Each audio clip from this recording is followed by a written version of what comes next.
நண்பர்களுக்கு வணக்கம். இன்னைக்கான பதிவில் நம்ம எதை பற்றி பார்க்க போகிறோம்னு பார்த்திங்கன்னா, ஒரு பூ வகை தாங்க.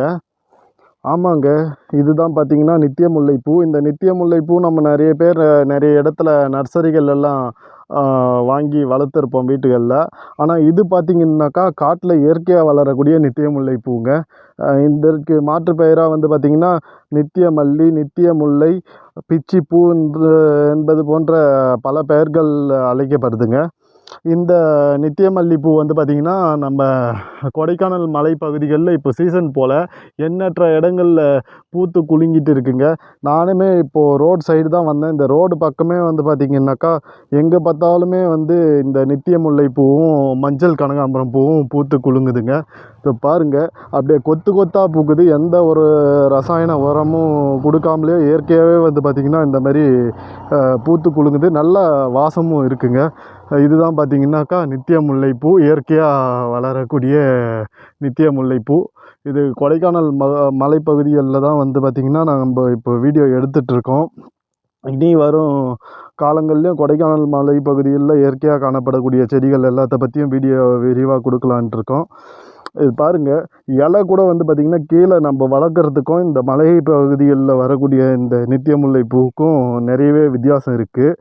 அப்படியே ஒவ்வொன்றும் நல்லா நீள நீள இலையாக இருக்குது. ஒரு விரல் நீளத்துக்கு இருக்குது பாருங்கள் ஒரு இலையோடைய சைஸு.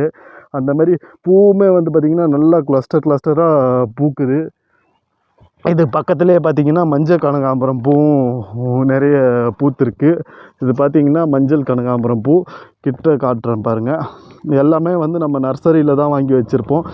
இங்கே இயற்கையாக எந்த ஒரு ரசாயன உரமும் இல்லாத பாருங்கள் எந்த அளவுக்கு பூத்து குலுங்கிட்டு இருக்குது. நிறைய இந்த செடி முழுசுமே பூக்கள் இருக்குது அங்கங்கே. எல்லாமே பார்த்திங்கனாக்கா மஞ்சள் கனகாம்பரம் பூ.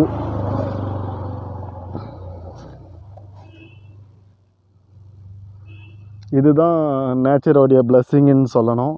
பாருங்கள் எந்த அளவுக்கு நம்மளுக்கு இது எல்லாமே இயற்கையாக இறைவன் படைச்சிருக்கான்றத.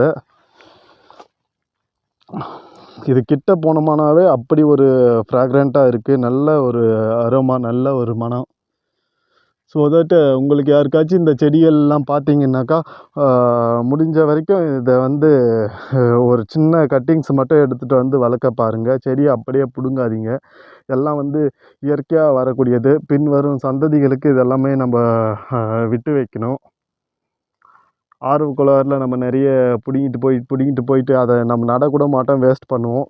அதெல்லாம் அது போக்குலேயே நம்ம விட்டு வளர்த்தோம்னா நம்மளுடைய ஜென்ரேஷனுமே இந்த செடிகளெல்லாம் பார்க்கும் நேச்சராக இருக்கக்கூடியதை.